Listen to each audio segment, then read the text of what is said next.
বুদ্ধতা চলে গেলেন, এর থেকে কষ্টের দিন আমার জীবনে খুব কম এসছে। বাবা মা চলে গেছেন, দুঃখ পেয়েছি, কষ্ট পেয়েছি। আমার দাদা নেই, কিন্তু আমি মনে করতাম যে বুদ্ধদা আমার অগ্রজ এবং বুদ্ধদা আমার দাদার মতো অভিভাবক, নেতা এবং দিক নির্দেশক, সবগুলোই একসাথে। বহু কাজ করেছি তখন ডিজাস্টার ম্যানেজমেন্টে।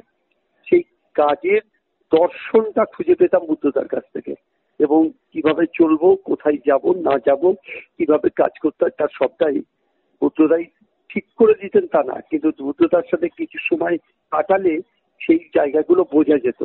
এবং এত দরদি মন, আমি দুটি ঘটনার কথা উল্লেখ করব।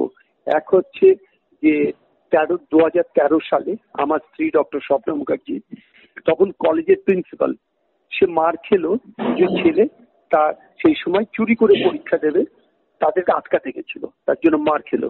এবং তখন পশ্চিমবঙ্গটাও খুব খারাপ মতো চলছিল, ঠিক মতো করে আইন তো চলছিলই না, আইনের রাজ ছিল না।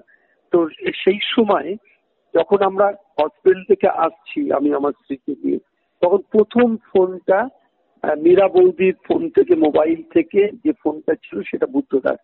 আমার স্ত্রীকে বলেছিল যে তুমি চলো, একদম প্রিন্সিপালরা মাথা ঝুঁকিয়ে ফেললে শিক্ষাটা মরে যাবে, আর তাই করছেন অনেক প্রিন্সিপাল। তুমি মাথা উঁচু করে এগোও, আমরা তো মরে যাইনি, আমরা তো আছি, তোমার সঙ্গেই আছি।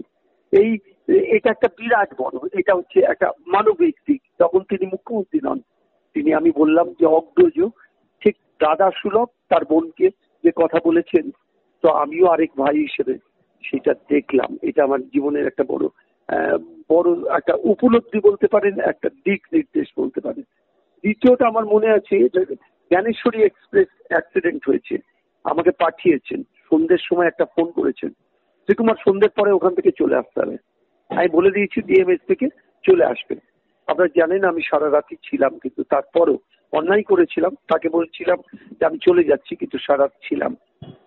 তার ভয় ছিল যে আমাকে মেরে ফেলবে ওরা, ওরা মানে মাওবাদী বলুন, তৃণমূল বলুন, সব মিলিয়ে তখন জ্ঞানেশ্বরী এক্সপ্রেস অ্যাক্সিডেন্ট যারা করেছিলেন তাদের সবাইকে এখন চেনেন লোকে। সেই মানুষগুলো থেকে বাঁচানোর জন্য বুদ্ধদেব ভট্টাচার্য মুখ্যমন্ত্রী তার মন্ত্রীকে বলছেন সন্ধ্যের পরে চলে আসুন, আবার কাল সকালবেলা ভোরবেলা গিয়ে কাজ করবে। এইগুলো হচ্ছে তার মানবিক দিক। আর বাকিটা হচ্ছে যে কৃষি আমাদের ভিত্তি, আর শিল্প আমাদের আগামী দিনের ভবিষ্যৎ। এই কথাগুলো আজকের প্রজন্মের কাছে তো কেমন হাঁ করে তাকিয়ে শোনা ছাড়া কিছু নেই, কারণ কিছু নেই তো, সবটাই ফাঁকা হয়ে গেছে।